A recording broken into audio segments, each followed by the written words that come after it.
ये कहानी फ्यूचर यानी काफी आगे के टाइम की है, जहाँ दुनिया को हम तबाह हुआ देखते हैं। अब जमीन की ऐसी हालत कैसे हुई और किस तरह लोग अपनी जिंदगी गुजारते हैं, ये जानने के लिए बढ़ते हैं कहानी की एक्सप्लेनेशन की तरफ। तो मूवी की शुरुआत फ्यूचर की दुनिया को दिखाने से होती है, जब पूरी दुनिया का माहौल और हर चीज काफी खराब हो गई थी। दरअसल साइंटिस्ट ने एक्सपेरिमेंट तजुर्बा करने की कोशिश की थी। उन्होंने पेड़ पौधों के डीएनए में छेड़छाड़ करके उन्हें बदलने की कोशिश की, पर उनका ये एक्सपेरिमेंट पूरी तरह से फेल हो जाता है, क्योंकि उन्होंने पौधों के डीएनए को तो बदल दिया, पर वो इतने खतरनाक हो गई कि इंसानों की जान के ही दुश्मन बन गई। उन्होंने बुरी तरह चुन चुन कर इंसानों को शिकार बनाया, जिससे हालात इतनी खराब हो गई कि जमीन अब ऐसी बन गई है और ये खतरनाक वायरस हर तरफ फैल गया। जाहिर है ऐसी हालात में सरवाइव करना, जिंदा रहना बहुत मुश्किल था। हर किसी को अपनी अपनी जान की पड़ी, जिस वजह से इंसानों ने भी खुद को दो हिस्सों में बांट लिया। जैसे कि अमीर पैसे वाले लोग आम लोगों से अलग एक कॉलोनी बनाकर रहने लगते हैं, जिसका नाम सिटाडेल था। सिटाडेल कॉलोनी का माहौल बाहरी दुनिया की निस्बत काफी अलग था, वो रहने लायक था और वहाँ किसी चीज की तंगी नहीं। वहाँ की जमीनें भी काफी अच्छी थी। साथ ही सिटाडेल के लोगों ने अपने बीजों को ऐसे बदल दिया था कि वो कुछ भी उगा सकते थे। मगर सिटाडेल के लोग बाहर के लोगों को बीज तभी दिया करते थे जब उन्हें उनके खून या ऑर्गन, जिसमें किसी हिस्से की जरूरत होती, खून और ऑर्गन के बदले बाहर वाले बेचारे लोगों को बीज हासिल करने पड़ते थे। मगर उन बीजों को भी सिटाडेल वालों ने इस तरह लॉक किया था कि बाहर के लोगों को बस एक ही तरह की फसल मिल सकती थी, और कुछ बीजों को तो अनलॉक करने के लिए कोड की जरूरत पड़ती थी, जिससे हम अंदाजा लगा लेते हैं कि ऐसे में बाहर के लोगों के लिए सरवाइव करना बहुत ही मुश्किल था। इसके बाद हम कहानी की मेन कैरेक्टर एक लड़की को देखते हैं, जिसका नाम वेस्पर था, जिसके नाम पर ये मूवी बनी है। वेस्पर बाहरी दुनिया में अपने पैरालाइज्ड डैड के साथ रहती थी। उसके डैड चल फिर नहीं सकते थे, उनकी हालत भी बहुत खराब थी। अब उसके डैड पहले सिटाडेल वालों के लिए ही काम करती थी और वही रहा करती थी, पर धीरे धीरे जब उसकी डैड पैरालाइज हुई तो सिटाडेल वालों ने उन्हें बाहर निकाल दिया। मदद के तौर पर उन्हें बस एक ड्रोन जैसा दिखने वाला रोबोट दिया, ताकि इसके जरिए वो किसी से मदद मांगने के लिए राब्ता कर सके। अब इस ड्रोन रोबोट में वेस्पर के डैड के दिमाग का कुछ हिस्सा डाल दिया गया था और उनका बाकी सारा जिस्म तो बेड पर ही पैरालाइज हालत में पड़ा हुआ था। हम देख पाते हैं कि वेस्पर एक काफी ज़हीन और बहादुर लड़की है। वो अच्छे से जानती है कि इन हालात में कैसे सरवाइव करना है। उसने अपनी छोटी सी लैब बनाई हुई थी, जहाँ वो अपने हिसाब से पेड़ पौधों को जेनेटिक बदलती रहती थी, उन पर एक्सपेरिमेंट करती है। साथ ही वो अपने डैड को जिंदा रखने के लिए लाइफ सपोर्ट सिस्टम के जरिए उनका इलाज कर रही थी, जिसके लिए मशीन की जरूरत होती थी, क्योंकि तभी लाइफ सपोर्ट सिस्टम काम करता था। और ऐसे उसके फादर अभी तक जिंदा थे। अब एक दिन वेस्पर जब ड्रोन रोबोट के साथ घर आ रही थी, तो उसने देखा कि मेरे डैड की लाइफ सपोर्ट सिस्टम की बैटरी किसी ने चुरा ली है। इससे वेस्पर परेशान हो गई और अब उसे ना चाहते हुए भी अपने अंकल से मदद लेनी पड़ेगी, जो बहुत ही बुरा इंसान है, और वो उसके पास चली जाती है। असल में उसका अंकल एक ऑर्फनेज को चलाया करता था, यानी जहाँ बेघर बच्चों को रखा जाता है। वो बच्चों को अपने मकसद के लिए ऐसे इस्तेमाल करता था कि उन बच्चों की खून और ऑर्गन के बदले वो सिटाडेल वालों से लेन देन किया करता था, ताकि वो अपनी जिंदगी आराम से गुजार सके। और वेस्पर अपने अंकल की हाँ कर देखती है कि कुछ लोग एक जग को मार रहे हैं। जग दरअसल इंसानों जैसे दिखने वाले ह्यूमनॉइड रोबोट्स थे, जिन्हें सिटाडेल वाली अपने रोजमर्रा के काम करवाने के लिए बनाया करती थी। वेस्पर के अंकल ने इस जग को वहाँ से खरीदा था, पर अब जब वो उसके किसी काम की नहीं रही तो वो उसे मरवा देता है। और वेस्पर अपने अंकल को बताती है कि मुझे अपने डैड की लाइफ सपोर्ट सिस्टम को चलाने के लिए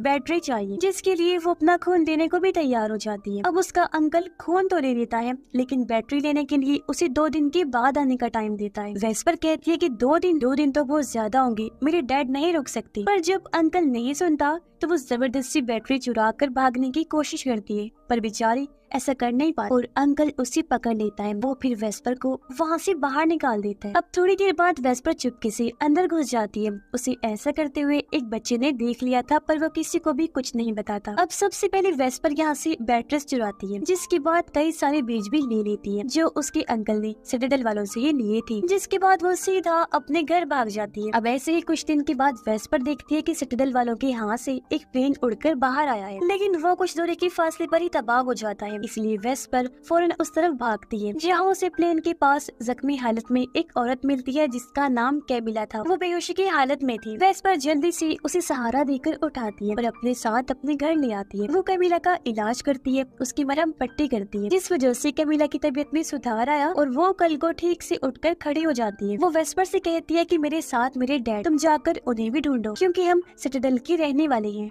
तो तुम्हें और तुम्हारे डैड को भी अपने साथ वहाँ ले चलेंगे ताकि तुम अपनी जिंदगी ऐशो आराम से वहाँ पर गुजार सको। अब ये सुनकर वेस्पर फौरन ही उसके डैड को ढूंढने के लिए निकल जाती है। उसने कैमिला के डैड को देख ही लिया था, लेकिन वेस्पर के उनके पास पहुँचने से पहले उसका अंकल उनके पास पहुँच जाता है। वेस्पर के अंकल ने पहचान लिया था कि ये आदमी सिटाडेल से आया है। वो उनके पास स्कार्फ भी देख लेता है तो उसे पता चल गया कि इस आदमी के साथ यहाँ कोई औरत भी है, जिसके बारे में वेस्पर का अंकल पूछता है, लेकिन उसके डैड अपनी बेटी कैमिला के बारे में उसे कुछ नहीं बताते। इसी वजह से वो उन्हें मारने की कोशिश करने लगता है। जो देखकर फौरन वेस्पर भागकर आई उन्हें बचाने की कोशिश करती है, लेकिन कामयाब नहीं हो पाती क्योंकि उसके अंकल ने कैमिला के डैड को मार दिया था और वेस्पर को भी वो साइड में धक्का दे देता है। अब ये देखकर वेस्पर फैसला करती है कि मैं कैमिला को उसके डैड की मौत के बारे में कुछ नहीं बताऊंगी क्योंकि वो ये दुख बर्दाश्त नहीं कर पाएगी। इसलिए घर आकर वो कैमिला से झूठ बोल देती है कि मैंने तुम्हारे डैड को बहुत ढूंढा लेकिन वो कहीं भी नहीं मिले, इसलिए कल मैं उन्हें फिर ढूंढने जाऊंगी। यहाँ कैमिला वेस्पर से उसकी मॉम के बारे में पूछती है कि वो कहाँ है। तब वेस्पर बताती है कि मेरी मॉम को भी ये खतरनाक वायरस लग गया था पर अभी तक इसका कोई इलाज नहीं बन पाया, इसीलिए वो हमें छोड़कर एक बागी ग्रुप के पास चलेंगी ताकि हमें ये वायरस न लग जाए क्योंकि उस ग्रुप में जितने भी लोग हैं वो सब भी वायरस से इन्फेक्टेड हैं। उस बागी ग्रुप का नाम पिलग्रिम्स होता है। पिलग्रिम्स के लोग अपनी अलग दुनिया बसा कर रहते हैं और उन्हें बाकी किसी से भी कोई मतलब नहीं होता और वो हर चीज यहाँ तक कि कबाड़ को भी जमा करते रहते थे। अब टाइम के साथ साथ वेस्पर और कैमिला के बीच माँ और बेटी जैसा रिश्ता बनने लगता है। वेस्पर उसे अपनी लैब भी दिखाती है जहाँ उसने जेनेटिक बदलाव किए हुए पौधे भी उगा रखे थे जो अब काफी बड़ी हो गई थी, जिन्हें देखकर कैमिला काफी हैरान भी हुई, साथ ही उसकी जहानत से वो काफी मुतासिर भी होती है। अब एक दिन वेस्पर फैसला करती है कि मुझे कैमिला को उसके डैड की मौत के बारे में बता देना चाहिए, इसलिए वो कैमिला को उनकी लाश के पास लेकर आई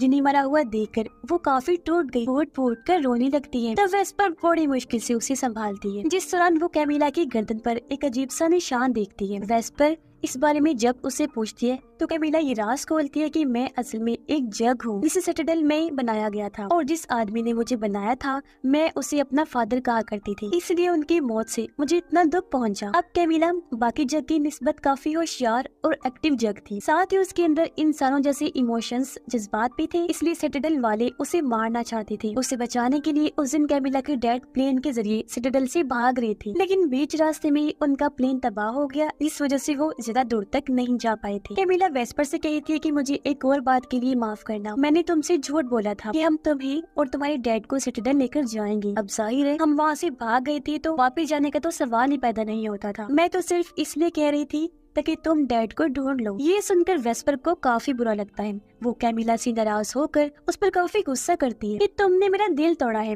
क्योंकि उस बात के बाद मैंने तुम्हें आखिरी उम्मीद समझना शुरू कर दिया। घर आने के बाद वेस्पर के डैड ड्रोन रोबोट के जरिए वेस्पर से बात करती है और उसे समझाते हैं कि बेटा तुम्हें कैमिला को माफ कर देना चाहिए क्योंकि वो इस टाइम काफी दुखी है, टूटी हुई है। तब अपने डैड की बात मानकर वेस्पर उसे माफ कर देती है और उसके साथ बात करने लगती है। अब एक दिन वेस्पर को याद आया कि क्योंकि कैमिला भी सिटाडेल से आई है तो हो सकता है कि इसके खून, डीएनए और सेल से लॉक हुए बीजों को अनलॉक किया जा सके, लॉक्स को तोड़ा जा सके जिससे बीज इस्तेमाल के काबिल बन जाएंगे। वेस्पर ऐसा करती भी है लेकिन कोई फायदा नहीं होता, जिस वजह से वेस्पर मायूस और परेशान हो जाती है। उसे परेशान देखकर कैमिला एक म्यूजिक बजाती है जो उसे उसके डैड ने सिखाया था। तो उनके बचते ही कैमिला की सेल की मदद से वो बीज अपने आप ही अनलॉक हो जाते हैं। यानी इसका मतलब था कि इस धुन में बीजों को अनलॉक करने का कोड था और इसी वजह से कैमिला के डैड ने उसे म्यूजिक सिखाया था। वेस्पर ये सोचकर काफी खुश होती है कि अब इन बीजों की मदद से जितने चाहे और जो जो चाहे वो फसल उगा सकती है, जिससे हम भी अपनी जिंदगी ऐशो आराम से गुजार सकते हैं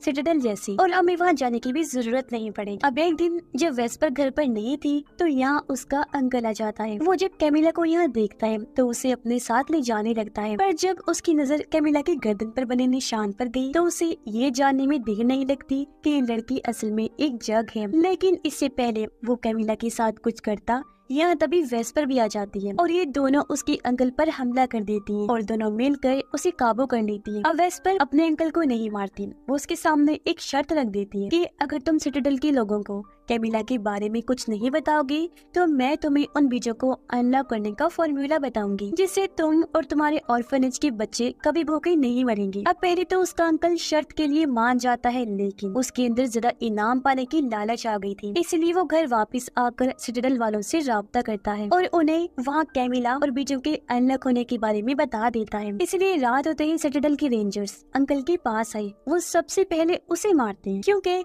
वो नहीं चाहते थे कि हमारे बीजों के बारे में किसी को कुछ भी पता चले। जिसके बाद वो वेस्पर के घर की तरफ बढ़ते हैं। उनके आने की खबर वेस्पर और कैमिला को भी हो गई, इसलिए कैमिला फैसला करती है कि मैं खुद को रेंजर्स के हवाले कर दूंगी, जिससे होगा ये कि वो लोग वेस्पर को छोड़ देंगे और मेरे साथ जो उनका दिल चाहे वो कर लेंगी। जिस पर वेस्पर के डैड दोनों को कहते हैं कि वो लोग तो वैसे भी वेस्पर को मार ही देंगे, उसे छोड़ेंगे नहीं, क्योंकि अब उसके पास बीजों को अनलॉक करने का कोड जो आ गया है। इसीलिए तुम दोनों को यहाँ से भाग जाना चाहिए, ताकि जब रेंजर्स यहाँ आए तो तुम्हें ना पाकर वो वापस चले जाएं। इसलिए दोनों ऐसे ही करती हैं और कुछ चीजें लेकर वहाँ से भाग जाती हैं। उधर जैसे ही रेंजर्स वेस्पर के घर में आए, वैसे ही उसके डैड अपने ड्रोन का सेल्फ डिस्ट्रक्टिव सिस्टम ऑन कर देते हैं, यानी बॉम्ब के साथ खुद को उड़ा देने वाला सिस्टम, जिससे वहाँ पर काफी बड़ा ब्लास्ट हो जाता है। और होता ये है कि वेस्पर के डैड समेत ही कई सारे रेंजर्स मारे जाते हैं। ये सब कुछ वो दोनों भी दूर से देख रही थी। अपने डैड की मौत से वेस्पर आउट ऑफ कंट्रोल हो जाती है, वो पूरी तरह टूट गई। तब कैमिला बड़ी मुश्किल से उसे संभालती है, बिल्कुल वैसे ही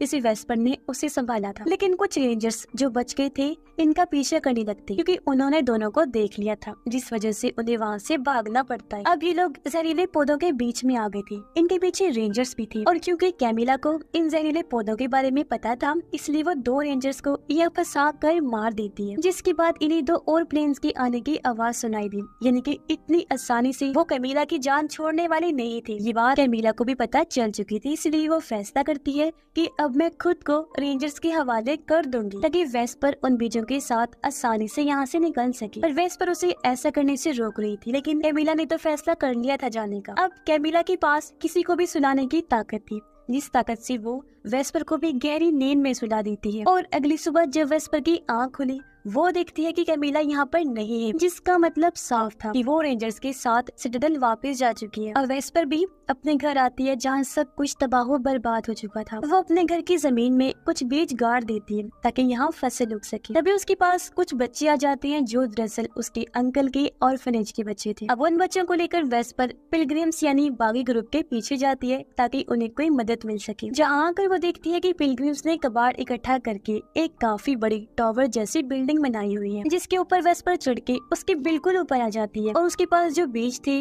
वो उन्हें हवा में फेंककर चारों तरफ फैला देती है, जिसका मतलब था कि आने वाले वक्त में यहाँ चारों तरफ इस तरह की फसलें उग जाएंगी जिसे इंसान खा सकते हैं, जिससे सब ठीक हो जाएगा और जिंदगी जीने के लायक बन जाएगी एक बार फिर से। और इसी उम्मीद के साथ ही ये फिल्म, ये कहानी भी इधर ही खत्म हो जाती है।